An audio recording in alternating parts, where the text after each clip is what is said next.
شاہ تار پر ہر آن رحمت کی نظر رکھنا، کرے دن رات یہ سنت کی خدمت یا رسول اللہ۔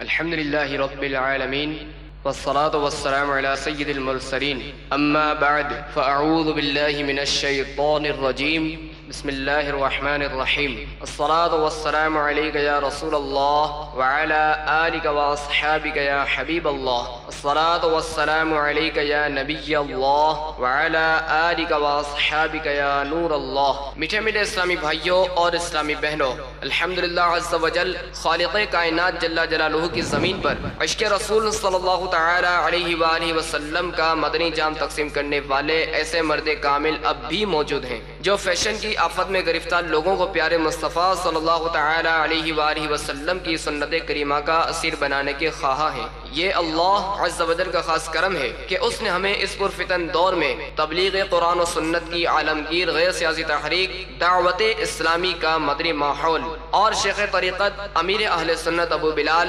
حضرت علامہ مولانا محمد الیاس عطار قادری رضوی دامت برکاتہم العالیہ جیسے ولی کامل کی صحبت باثر سے نوازا۔ یقیناً امیر اہل سنت دامت برکاتہم العالیہ ان عظیم ہستیوں میں سے ایک ہیں جن کی مخلصانہ جد و جہد کی برکت سے ہزاروں نہیں بلکہ لاکھوں مسلمان بالخصوص نوجوان برائیوں سے تائب ہو کے نیکیوں کی راہ پر گامزن ہو چکے ہیں۔ الحمدللہ عز و جل بلا مبالغہ امیر اہل سنت دامت برکاتہم العالیہ نے اپنے سنتوں پر بیانات کے ذریعے لاکھوں مسلمانوں کے دلوں میں مدنی انقلاب برپا کر دیا۔ الحمدللہ عز و جل مکتبۃ المدینہ ان بیانات کو آپ تک پہنچانے کی سعادت حاصل کر رہا ہے، لہذا تمام اسلامی بھائی اور اسلامی بہنیں اس بیان کو توجہ کے ساتھ سماعت فرمائیں۔ الحمدللہ رب العالمین والصلاة والسلام علی سید المرسلین، اما بعد وأعوذ بالله من الشيطان الرجيم، بسم الله الرحمن الرحيم، الصلاة والسلام عليك يا رسول الله وعلى آلك وأصحابك يا حبيب الله، الصلاة والسلام عليك يا نبي الله وعلى آلك وأصحابك يا نور الله۔ حضرت حافظ علامہ سخاوی رحمۃ اللہ تعالی علیہ اور القول البدیع میں نقل کرتے ہیں کہ ایک بزرگ حضرت ابو حفص طاغوی رحمۃ اللہ تعالی علیہ کا انتقال ہو گیا۔ انتقال کے بعد کسی نے ان کو خواب میں دیکھ کر پوچھا ما فعل اللہ بک، اللہ تعالیٰ نے آپ کے ساتھ کیا سلوک کیا؟ وہ فرمانے لگے کہ میری بارگاہ خداوندی میں پیشی ہوئی اور میرے گناہوں کو شمار کیا گیا، ساتھ ہی میرے وہ درود بھی شمار کیے گئے جو میں نے اپنی زندگی میں پڑھے۔ الحمدللہ میرے درود و سلام کی تعداد زیادہ ہو گئی، چنانچہ ارشاد ہوا کہ ٹھہرو ٹھہرو بس اس کو میری جنت میں جانے دو۔ اللہم صلی وسلم وبارک علی سیدنا ومولانا محمد النبی الأمی الحبیب العالی القدر العظیم الجاہ وعلی آلہ وصحبہ وسلم صلاة وسلاما علیکہ یا سیدی یا سیدی یا سیدی یا مکی یا مدنی یا عربی یا رسول اللہ۔ غموں نے تم کو جو گھیرا ہے تو درود پڑھو، جو حاضری کی تمنا ہے تو درود پڑھو۔ اللہم صلی وسلم وبارک علی سیدنا ومولانا محمد النبی الأمی الحبیب العالی القدر العظیم الجاہ وعلی آلہ وصحبہ وسلم صلاة وسلاما علیکہ یا سیدی یا سیدی یا سیدی یا رسول اللہ۔ پیارے اسلامی بھائیوں، ویسے اتنا ضرور عرض کروں گا کہ سونے کی راتیں بہت پڑی، کم از کم ان لوگوں سے ہی ہم سبق حاصل کریں کہ چھٹی کی رات بعض لوگ وی سی آر پر دو فلمیں دیکھتے اور جاگتے، ہوٹلوں میں جاگتے ہیں، چوپالوں پر تاش کی گڈی لے کر جاگتے ہیں، ان بیچاروں کا لمحہ لمحہ برباد ہوتا ہے۔ اور یہ یقین رکھیے کہ آپ کا ایک ایک لمحہ آباد ہوگا، اور اللہ کی رحمت کب برسے گی یقینی طور پر کوئی نہیں کہہ سکتا۔ اتنا ضرور ہے کہ ان اجتماعات پر اللہ کی رحمت ضرور برستی، کیونکہ آپ کا یہاں تشریف لانا اور میرا آپ کے قدموں میں حاضر ہونا، یہ سب کے سب اللہ رب العالمین کے لیے رحمت ہے۔ اللہ تعالیٰ کسی کی محنت کو رائیگا نہیں کرتا۔ تو اب یہ کہ چاہے آپ کو نیند چڑھے، چاہے آپ کو سستی ہو، بوریت ہو، کچھ بھی ہو، آپ اٹھ کر جانا۔ آپ کے ایمان کو تازہ کرنے کے لیے ایک واقعہ جو ہمارے کراچی میں ہوا وہ عرض کرتا ہوں۔ میں جو لوگ چلے گئے ان کو کتنی حسرت ہوئی تھی اس سے۔ الحمدللہ ہمارے یہاں بہت پرانا معمول ہے کہ جشن عید میلاد النبی صلی اللہ تعالی علیہ وسلم پوری رات ہمارے یہاں شب بیداری ہوتی ہے، محفل ذکر و نعت کا سلسلہ ہوتا ہے۔ اسی طرح شب معراج النبی صلی اللہ علیہ وسلم ابھی گزشتہ پوری رات کا ہمارے یہاں برسا برس سے مطلب یہ سلسلہ ہے، یہ بھی شب بیداری ہوتی ہے۔ شب 11ویں شریف سالانہ جو ہے یہ شب بیداری ہوتی ہے، اور اسی طرح 15ویں شعبان شب برات، اس میں بھی ہمارے یہاں شب بیداری ہوتی ہے، اور ہم لوگ قبرستان میں جا کر موت کی یاد کرتے ہیں۔ کراچی کے مختلف علاقوں میں ہمارے مطلب کے اجتماع ہوتے ہیں بڑی رات۔ گزشتہ سال ہمارا اجتماع لانڈھی میں ہوا تھا۔ لانڈھی کا وہ اجتماع بڑی کثیر تعداد ہوتی ہے، الحمدللہ بہت کثیر اجتماع۔ وہاں جو واقعہ پیش آیا وہ کر رہا ہوں، بڑے یعنی کہ غور سے سنیے۔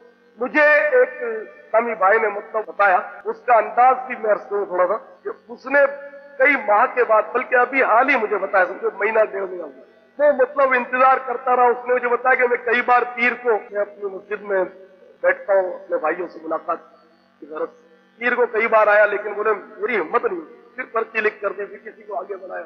اس طرح اس نے یعنی کہ ملاقات کر کے مجھ سے بات کی، جب وہ ڈرتا تھا، یعنی اس کی صداقت پر میں مطلب یہ دلائل دے رہا ہوں، وہ بالکل بہت سیدھا ہے۔ اس نے بہرحال مجھے بتایا کہ شب برات کو جو ابھی اسی سال گزشتہ سال لانڈھی میں قبرستان میں اجتماع ہوا تھا، بڑی دیر تک ہم نے انتظار کیا، جس نے خصوصی بیان کرنا تھا اور دعا کرانی تھی اس نے کچھ دیر کر دی تھی، لہذا میں اور میرا دوست اٹھ کر ہم چلے آئے اور اپنے علاقے کے قبرستان میں چلے گئے، میواشا، ہماری لیاری کا علاقہ میواشا، اس میں قبرستان ہے، اور لانڈھی اور میواشا میں سمجھتا ہوں 30-40 کلومیٹر کا فرق ہو۔ وہ سفر کر کے بولا ہم آ گئے تو چلو اپنے علاقے کے قبرستان میں حاضری دے لیتے ہیں، اس اجتماع میں تو بہت لیٹ ہو گیا۔ بولے ہم نے تیری ویری کی بھی، روزہ بھی رکھا، اور روزہ رکھ کر بولے میں سو گیا فجر پڑھ کر۔ اس نے بتایا خدا کی قسم مجھے سرکار کی زیارت ہوئی، اور سرکار کے الفاظ کچھ اس طرح تھے کہ اے نادان، اس قبرستان والے لانڈی والے اجتماع سے تو اٹھ کر کیوں چلا آیا؟ کتنے لوگ آخر تک وہاں ٹھہرے رہے، خدا کی قسم ان سب کی بخشش کر دی گئی۔ مزید فرمایا اگر تو بھی رک جاتا تو تجھے بھی بخش دیا جاتا۔ یہ اس کے لیے بہرحال سمجھی ہے۔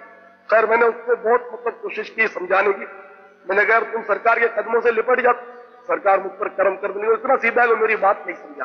اللہم صلی وسلم وبارک علی سیدنا مولانا محمد النبی الأمی الحبیب العالی القدر العظیم الجاہ وعلی آلہ وصحبہ وسلم صلاة وسلاما علیکہ یا سید یا سید یا سید یا مکی یا مدنی یا عربی یا رسول اللہ۔ حضرت سیدنا مالک بن دینار رضی اللہ تعالیٰ عنہ ایک مرتبہ بصرے کی گلیوں سے گزر رہے تھے کہ راستے میں ایک باندی کو دیکھا جو نہایت ہی قیمتی لباس شیب تن کیے اور بڑے چاو جلال کے ساتھ خدام کے جھرمٹ میں چلی جا رہی تھی، اور ایسا معلوم ہوتا تھا جیسے کسی بادشاہ کی باندی۔ حضرت سیدنا مالک بن دینار رحمت اللہ تعالیٰ نے اس باندی کو آواز اور فرمانے لگے اے کنیز، کیا تیرا مالک تجھے بیچنا چاہتا ہے یا نہیں؟ وہ کنیز ایک درویش کا یہ سوال سن کر چونک پڑی اور حیرت سے کہنے لگی کیا کہا؟ ذرا پھر کہنا۔ آپ فرمانے لگے کہ کیا تیرا مالک تجھے بیچنا چاہتا ہے؟ تو اس نے ہنس کر کہا کہ دیوانے، اگر میرا مالک مجھے بیچنا بھی چاہے تو کیا تیرے جیسا کنگال فقیر مجھے خرید سکتا ہے؟ چنانچہ مالک بن دینار رحمت اللہ علیہ کو ایک عام سا دیوانہ سمجھ کر ان لوگوں نے گھیر گھار لیا اور بالآخر وہ لے کر اپنے آقا کے پاس پہنچے۔ جب آقا نے ایک نظر دیکھا تو اس پر ایک ہیبت سی طاری ہوئی کہ یہ کوئی اور شے معلوم ہوتے ہیں۔ خیر تو آپ نے فرمایا کہ اے درویش کیا بات، کیا چاہتے ہو؟ تو آپ نے فرمایا کہ اپنی کنیز میرے ہاتھوں فروخت کر دو۔ تو آقا کہنے لگا کہ آپ اس کی کیا قیمت لگاتے ہیں؟ تو حضرت سیدنا مالک بن دینار رحمت اللہ علیہ نے فرمایا کہ میرے نزدیک اس کی قیمت کھجور کی 2 گٹھلیاں ہیں۔ اب تو وہ بھی ہنسی آ گئی، دل لگی کے موڈ میں آ گئے اور ہنسنے لگے۔ ہنستے ہوئے اس آقا نے سوال کیا کہ تم نے یہ کھجور کی 2 گٹھلیاں کس طرح قیمت میں تجویز کی؟ تو آپ نے نہایت ہی سنجیدگی سے فرمایا کہ بات دراصل یہ ہے کہ تمہاری کنیز میں عیب بہت ساری خامیاں ہیں۔ اس نے پوچھا اس میں کیا کیا عیب ہے؟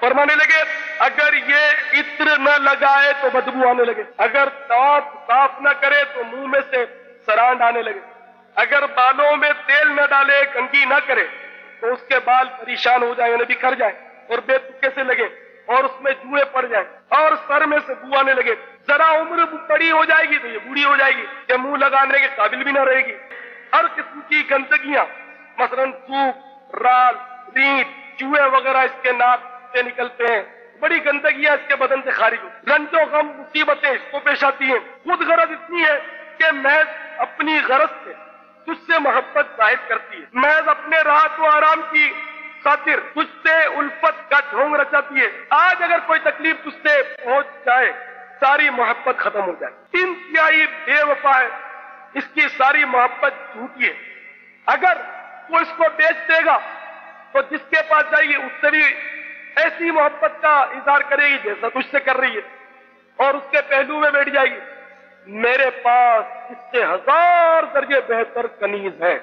اب آپ نے اس کے ایک دماغ فرمایا کہ میرے پاس اس سے 1000 درجے بہتر کنیز ہے اور قیمت بھی اس کی بہت تھوڑی ہے، وہ کافور کے جوہر سے بنی ہوئی ہے، مشک اور زعفران کی ملاوٹ سے پیدا کی گئی ہے، اس پر موتی اور نور لپیٹا گیا ہے، اگر کھارے پانی میں وہ اپنا لعاب دہن ڈال دے تو وہ میٹھا ہو جائے، اگر وہ مردے سے بات کرے تو زندہ ہو جائے، اگر اس کی کلائی آفتاب کے سامنے کر دی جائے تو آفتاب بے نور ہو جائے، اگر وہ اندھیرے میں آ جائے تو سارا گھر روشن ہو جائے، اگر وہ دنیا میں اپنی زیب و زینت کے ساتھ آپ پہنچے تو سارا جہاں مبتر ہو جائے۔ اس کنیز نے مشک و زعفران کے باغوں میں پرورش پائی ہے، یاقوت و مرجان کی ٹہنیوں میں کھیلی ہے، ہر طرح کی نعمتوں کے خیموں میں اس کا محل سرائے ہے، تسنیم جو جنت کی نہروں میں سے ایک نہر ہے اس کا پانی پیتی ہے، کبھی وعدہ خلافی نہیں کرتی، اپنی محبت کو نہیں بدلتی، یعنی ہر جائی نہیں ہے۔ اب تم ہی لوگ بتاؤ کہ کون سی باندی اچھی ہے؟ تو سب نے کہا کہ جو آپ بتا رہے ہیں وہی باندی اچھی ہے، وہی کنیز اچھی ہے۔ پھر آپ نے فرمایا کہ وہ بہت زیادہ سستی ہے، ایسی کنیز ہر وقت ہر زمانے میں ہر شخص کے پاس موجود ہے۔ لوگوں نے پوچھا کہ اس کی قیمت کیا ہے؟ آپ نے فرمایا اتنی بڑی اہم اور عالی شان چیز کے خریدنے کے لیے بہت معمولی قیمت ادا کرنی پڑتی ہے، اور وہ یہ ہے کہ رات کا تھوڑا سا وقت فارغ کر کے صرف اللہ عز و جل کے لیے کم از کم 2 رکعت تہجد پڑھ لی جائے، اور جب تم کھانا کھانے بیٹھو تو کسی غریب محتاج کو بھی یاد کر لو اور اللہ جل جلالہ کی رضا کو اپنی خواہشات پر غالب کر دو، راستے میں کوئی تکلیف دہ چیز ہو تو اسے ہٹا دو، کوئی کانٹا پتھر اینٹ وغیرہ ہو تو اس کو دور کر دو تاکہ لوگوں کو اس سے تکلیف نہ ہو، دنیا کی زندگی کو معمولی اخراجات کے ساتھ پورا کر دو اور اپنی تمام تر فکر اس بے وفا دنیا سے ہٹا کر آخرت کی ہمیشگی کی زندگی کے لیے وقف کر دو، دنیا میں عزت کی زندگی گزارو گے، آخرت میں بے فکر اور اعزاز و اکرام کے ساتھ پہنچو گے، اور وہ جنت جو اللہ کی نعمتوں کا گھر ہے اس میں ہمیشہ ہمیشہ رہو گے۔ اس کنیز کے آقا پر بڑا اثر ہوا، اس پر رقت طاری ہو گئی، کیونکہ اللہ والوں کی زبان میں بڑا اثر ہوتا ہے، اس پر رقت طاری ہو گئی، اور اس نے کانپتے ہوئے اپنی کنیز سے پوچھا کہ تو ہی بتا کہ اس بزرگ نے جو کچھ بات بتائی وہ صحیح ہے نہیں، وہ بھی پگھل چکی تھی۔ اس نے کہا کہ آقا واقعی یہ بہت اللہ والے، انہوں نے بڑی پیاری باتیں کہی اور بہت قیمتی اور بالکل سچ باتیں کہی۔ اس پر اور بھی رقت طاری ہوئی اور اس نے روتے ہوئے کہا کہ اے میری کنیز آج سے تو آزاد ہے اور اتنا اتنا مال لے لے، اور اے میرے غلاموں تم بھی سنو، آج سے تم بھی اللہ کی راہ میں آزاد ہو اور میرا سارا خزانہ اللہ کی راہ میں لٹا دیا جائے۔ اس طرح اس نے پھر اپنے دروازے کا ایک موٹا سا پردہ کھینچ لیا اور اس کو لپیٹ لیا اور اپنا لباس فاخرہ وہ بھی اتار دیا اور اس کو بھی اللہ کی راہ میں لٹا دو۔ جب یہ حال دیکھا تو وہ کنیز کہنے لگی کہ آقا مجھے بھی اپنے ساتھ کر لو کہ میں بھی آج سے دنیا کے ان مطلب لہو و لعب سے توبہ کرتی ہوں اور آج سے